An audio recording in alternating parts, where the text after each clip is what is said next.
deserves. Hello and welcome. I'm Sima Katauka and you're watching the World Report on NewsX World. Let's take a look at the top headlines of this hour. Venezuelan President Nicolas Maduro has lashed out at the U.S. raid on a Venezuelan oil tanker. The U.S. maintains that the seizure of the oil tanker that took place due to the fact that it was fearing sanctions between Venezuela and Iran. Russian President Vladimir Putin has met with his counterparts at the Central Asia Summit in Turkmenistan, where he has praised the country for its neutral stand in the region. Mexico's Senate has approved the hikes to tariff rates imposed on several Asian countries, including India and China. The move is expected to hurt foreign imports, with rates up to 50% levied on different countries. Thailand's king has endorsed a royal decree to dissolve the lower house of parliament, paving the way for a general election early next year. The decree was countersigned by Prime Minister Sharni Viraku, cited his administration's status as a minority government as the primary reason for the dissolution. According to a Japanese Defense Ministry release, Japan's Defense Minister Shinjiro Koizumi and his U.S. counterpart Pete Hegseth spoke on the phone on Friday about the recent confrontation between the Chinese and Japan Self-Defense Force fighter jets, as Tokyo said it did not seek to escalate the tensions. However, China blames Japan that it is escalating the tensions. Chinese Foreign Minister Wang Yi, while hosting Brunei's second Minister of Foreign Affairs, has shared that China is ready to work with Brunei to maintain high-level exchanges and collaboration to further accelerate China-Brunei ties. The Chinese Foreign Ministry has announced that Chinese Foreign Minister Wang Yi will visit the United Arab Emirates, Saudi Arabia, and Jordan from today to 16 December. This trip comes as he was invited by all the three Arab nations and has accepted this invitation. Gaza's 1.5 million displaced Palestinians are facing a new disaster as Storm Byron hits, flooding makeshift tents and causing deadly exposure, including the death of an infant amid 2 years of Israel's relentless war and mass displacement. Now for this hour, we start with the U.S. U.S. President Donald Trump has signed an executive order aimed at blocking a growing wave of state-level artificial intelligence laws and replacing them with a single national standard. Trump has said that the U.S. needs one central source of approval, as the order gives the administration new authority to push back on what it calls overly strict state rules, while still allowing measures focused on children's safety. Major AI companies, including OpenAI, Google, and Meta, support federal oversight, warning that differing state laws could slow innovation. But state leaders from both parties argued that they must act as Congress continues to stall on tech legislation. Florida and California are among states advancing their own AI safeguards, from privacy protections to rules addressing catastrophic risks and AI-generated deepfakes. Let's listen in. We have a big signing right now, and we have a tremendous industry where we're leading by a lot. It's the AI, artificial intelligence. I always thought it should be SI, supreme intelligence, but I guess somewhere along the line they decided on the word artificial, and that's okay with me. That's up to them. It's a massive industry. We're leading China. We're leading everybody by a tremendous amount. Now for this discussion, we welcome Ms. Shruti Das Gupta. She's an international affairs expert, joins us live from New Delhi. Thank you very much, Ms. Shruti, for joining us again. Good to see you. Now, looking at this, what are the potential political and economic implications of this replacing state level AI regulations with a single federal standard? Well, USA is looking to put in AI not just in their commercial aspects, they're looking into federal structures as well. So Department of Defense, their AI technology is going to be used for naval warfare and training other models. So when they want to do something like that, they need to have a single federal structure that all AI companies need to follow. So if different states have different laws, it restricts the growth of AI within USA itself. So the internal dynamics of USA kind of interferes with the kind of scaling that they want to achieve as a nation. USA has 75% of the aggregate computing power of the world in terms of AI, whereas China has about only 14%. So they have an edge, and they want to turn this particular AI using which the Big Beautiful Act is part of it, and so this is going to counter China's advances, because China has an advantage of having internal data via its own policies and external data as in available to the rest of the world. But China's data is not available with USA, and USA internal laws prohibit the companies from ensuring progress, unified progress as a nation, and then taking over the entire market. So for USA, it is important to have a single law so that their AI tech grows faster and is scalable to a level where they can control the conversation even further as far as AI is concerned. Right. And how might this Trump's executive order affect the balance of power between local state governments and the federal administration in terms of technology oversight? So technology, there is going to be pushback. There's been pushback in the Senate itself also against the Big Beautiful Act, and there are people who feel that a central law would make them subservient to what generic USA policies are, and right now they're more towards the right wing. So some of them may feel very hurt by policies. If I can go in that direction, like let's just say about pronouns. So something like pronouns, or questioning that, or using AI to profile people, it is going to create waves. So internally there is going to be pushback.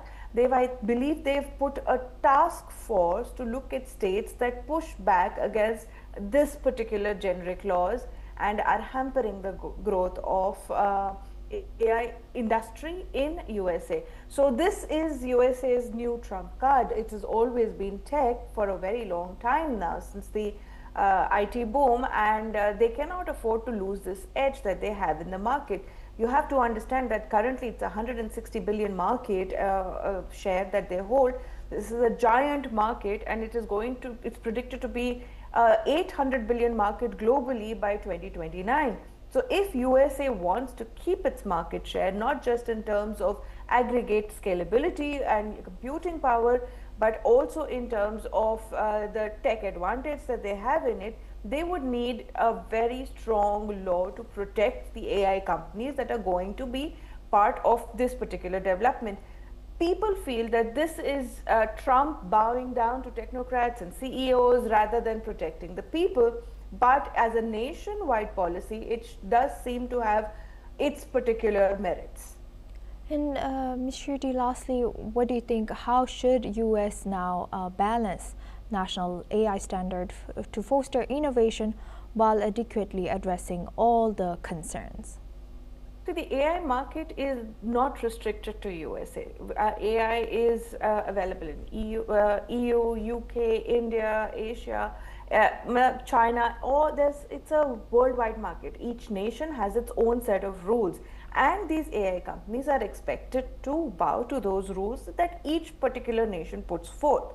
So having AI companies restricted by rules of various kinds is not something that is new, but within USA restricts the growth of USA, and that is something which is being countered by this particular law or action that he has taken. But of course there should be an oversight committee into something like this, which prevents the CEOs from using this particular action, these particular directives by Trump, and weaponizing it against the US people themselves. And so there should be an oversight committee that is kind of going to look into how individual AI companies are benefiting, and whether they're working towards the benefit of their own structures or towards the development of USA as a global AI power. So these are a few things that they need to look into. The pushback, the internal fights is not as relevant, because ultimately they will have to bow down to what Trump is saying as of now. Oh, Very insightful and educative. Shruti, thank you for always joining us and sharing that insight. Please stay with us as we come back to you for a later discussion as well. Now, moving the focus to Japan. Japan has lifted a tsunami advisory hours after an earthquake struck the northeastern part of the country. The Japan Meteorological Agency had earlier issued the advisory for waves of up to 1 meter high after the quake with a preliminary magnitude of 6.9 struck at 11:44 a.m. Japan Standard Time off of the coast of Aomori Prefecture with a depth of 20 kilometers. According to officials following the earthquake, tsunami was observed in various regions in northern Japan. Let's in fact listen into what an official from the Meteorological Agency has shared. 津波注意報を発表しております。津波注意報ですが、北海道太平洋沿岸中部、青森県太平洋沿岸、岩手県、宮城県、この4つの予報区に発表しております。津波注意報を発表している予報区につきましては、津波発生の恐れがあります。また、現在津波も観測されておりますので、海の中や海岸から離れていただくようお願いいたします。Now we move on to our next news. A leading European supporters group is urging FIFA to halt World Cup's ticket sales, saying incomprehensible price hikes risk shutting ordinary fans out of the 2026 tournament. Leaked pricing tables show fans following their national team from the group stage to the final could pay at least $6,900, nearly 5 times more than in 2022. The group says loyal supporters are being asked to pay the full amount upfront just to secure the right to buy tickets through the final, while the lowest price category won't be available to them and will instead be subjected to dynamic pricing for the general public. They warn some final tickets may reach up to $4,000 and families could face costs of up to $30,000, threatening the atmosphere that traveling fans bring. The group is calling on FIFA to pause sales and consult supporters and national associations before moving ahead. Let's listen in. This is where, again, at a time when the world is separating in many ways, FIFA has a chance to bring it together.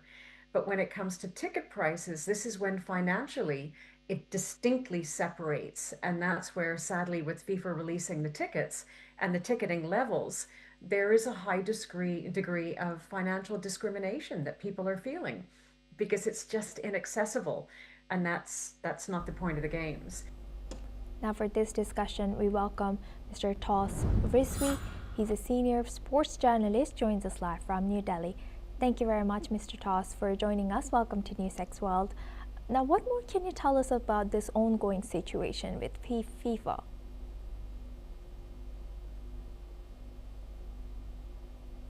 Thank you so much for having me here. Yeah, this has come shocking completely. I mean, considering a lot of fans, football fans, were expecting to be there in US, United States, Mexico, Canada, to see their favorite beautiful football game. But unfortunately, these rise in prices has definitely affected them. I mean, a lot of people, a lot of clubs, fan clubs, a lot of fan associations have raised their voice to somewhere or the other.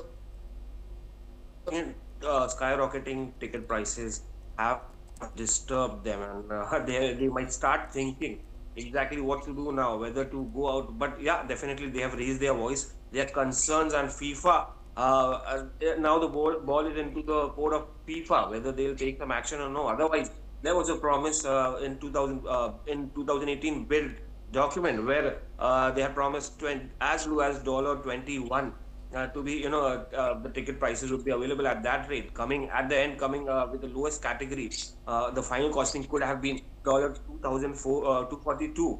So some way or the other, it's kind of a betrayal for a lot of fans, and this is because of the dynamic resale pricing. I mean, over the time we have seen a lot of changes in the whole sports ecosystem. In fact, a lot of resellings have been happening.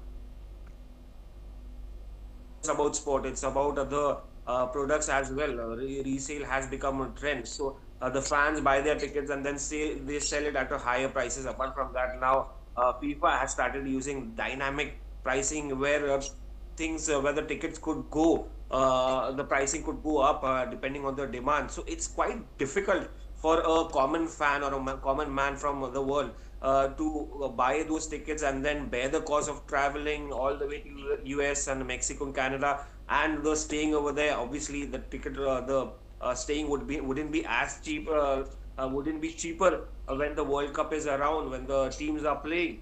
So it's not just ticketing; it's more than that. I mean, I'll tell you about this from India. The ticket for the final is costing me 3.5 lakh rupees, 350 pound Indian rupees, 350,000 Indian rupees. So can you imagine? I mean, I wouldn't go for a final with that price. I can watch it from my home TV. Yeah, definitely fans are feeling excluded from this particular venture. I mean, they have completely, disregarded the loyal football fans who have been following. I mean, people who have deep pockets, they might go and buy those tickets, afford they can afford their stay, the travel cost. But definitely, the FIFA has betrayed the fans. If this is something happening in the football world. Yes, it is indeed very sad for fans to see how inaccessible this has become. And the accessibility of these tournaments, how do you think this will be affecting the global image of this FIFA, and could dynamic and inflated ticket pricing impact the atmosphere that fans bring to the stadium and inclusivity that traditionally associated with international sporting events?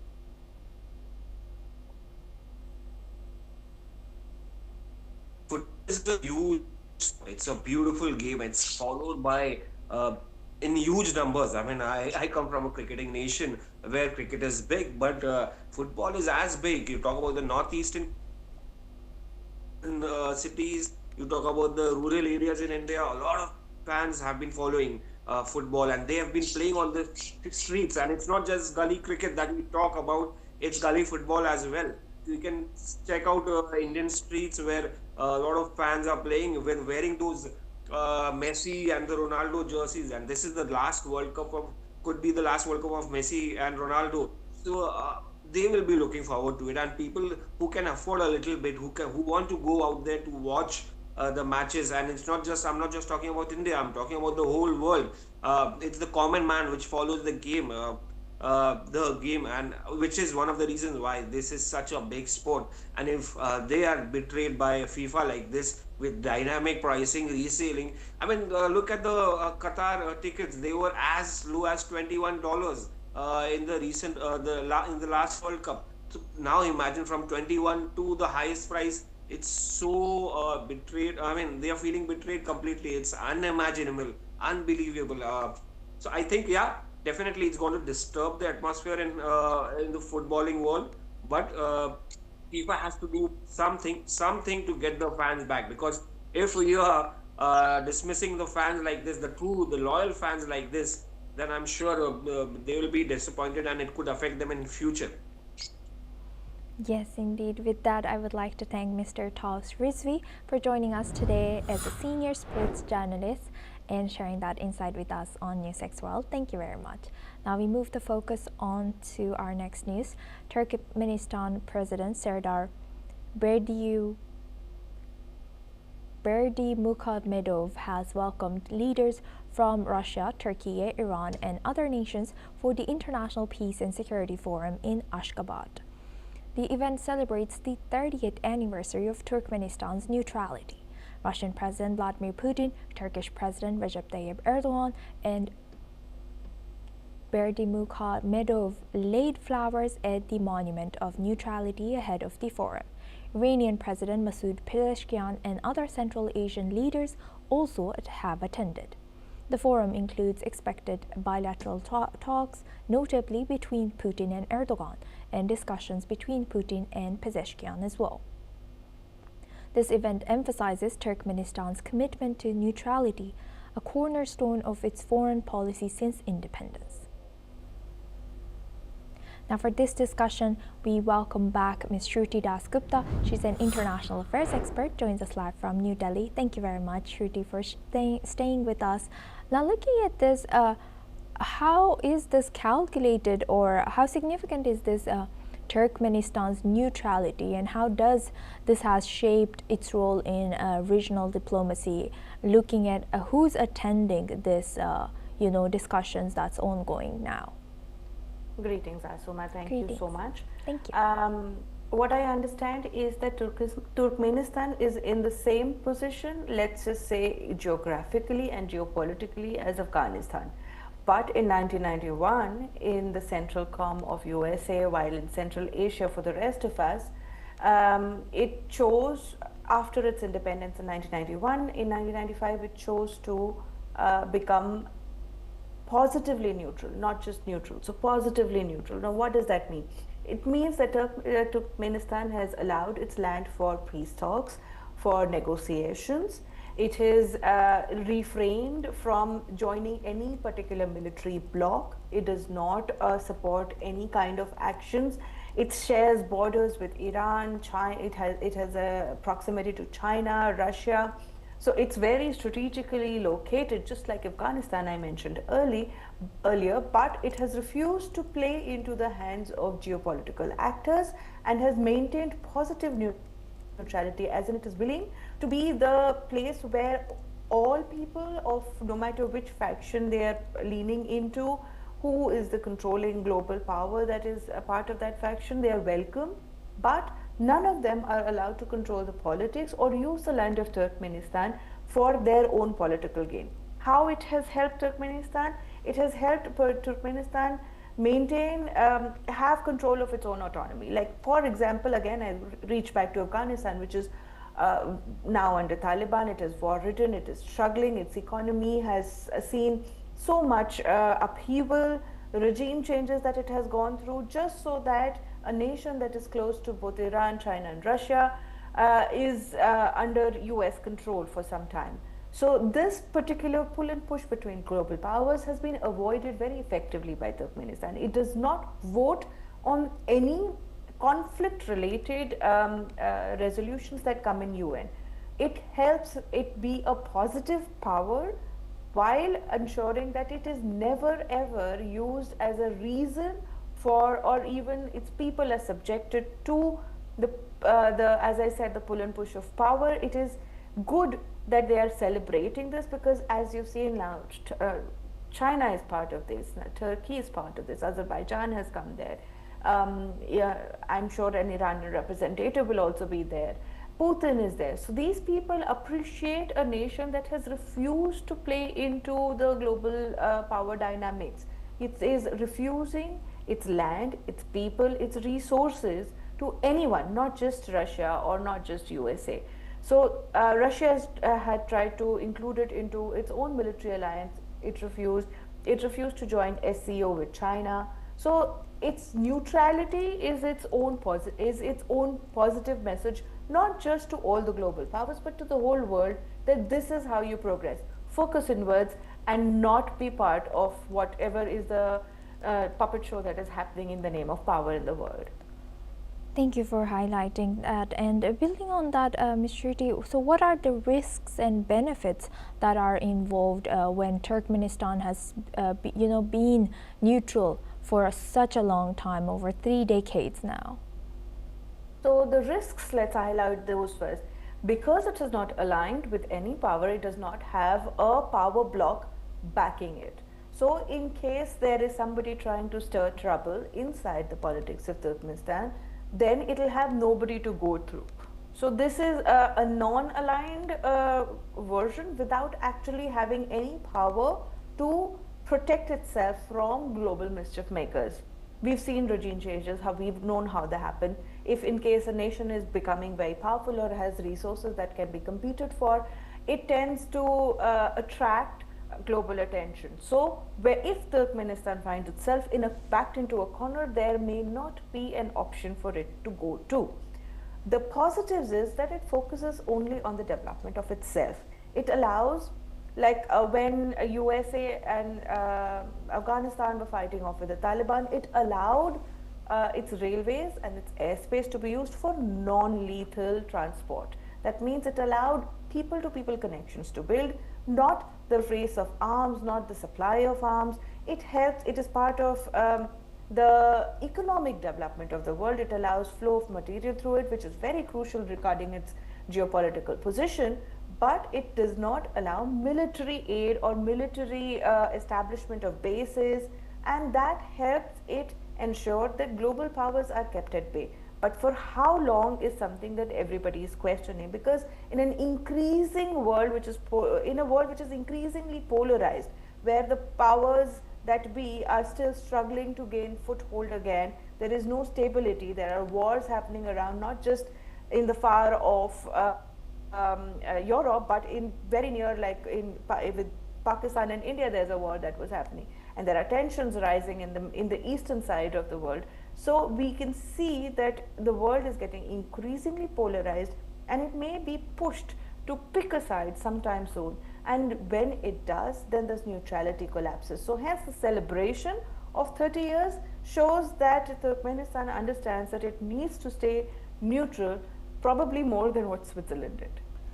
And lastly, Shruti, I think you're a perfect guest to ask this question, to bringing India to perspective. You know, in my point of view, India has been quite neutral as well, especially the current government. How do you compare this, India's current government's neutrality towards so many conflicts across the world, and now comparing it to Turkmenistan's stance? So the difference between India and Turkmenistan's non-aligned stance is that India is a power that was brought down by colonial powers. So India had a 25% global economic share. That was the reason why for its colonization, was the reason for its oppression, the reason for its loot. So historically, India has always had things that other people wanted. Now, with a non-aligned stance that started right again with its independence under Nehru regime. So from there till now, India has never picked a side. We know we have friends, we know we have enemies, but we don't pick a side. Like, we're part of the SCO, but that does not make us China's vassal. We are happy to cooperate with America, with the LIMOs, but we also have RILOs as a military program with Russia. So we are balancing out all powers so that when there is a time of need, we are not left without any backers. In case we have China making mischief, then we have Russia and USA helping us counter it. And if we have USA partnering with our own hostile neighbors like Pakistan, then we have Russia and China to look forward to. So we have different power balances that we are maintaining. It's a difficult rope, but we somehow manage it for years and years and decades and decades. 100%. Brilliant insight. With that, I would like to thank Ms. Shruti Dasgupta for always joining us and sharing that insight as an international affairs expert. Now we move on to our next news. Reddit has filed a lawsuit in the High Court of Australia challenging the country's new law banning social media access for users under 16. The company argues the law infringes on free political expression and is invalid due to its violation of the implied freedom of political communication. The lawsuit names the Australian government and Communications Minister Anika Wells as defendants. Reddit joins a growing list of platforms opposing the law, which mandates a minimum age of social media access and imposes fines of up to $49.5 million for non-compliance. Underage users and caregivers are exempt from penalties. The move follows a separate challenge by two teenagers, which will be heard in February. Reddit has stated that it will not join this challenge, but is pursuing its own legal route. That's all we have time for. Keep watching NewsX World for more news updates from around the world.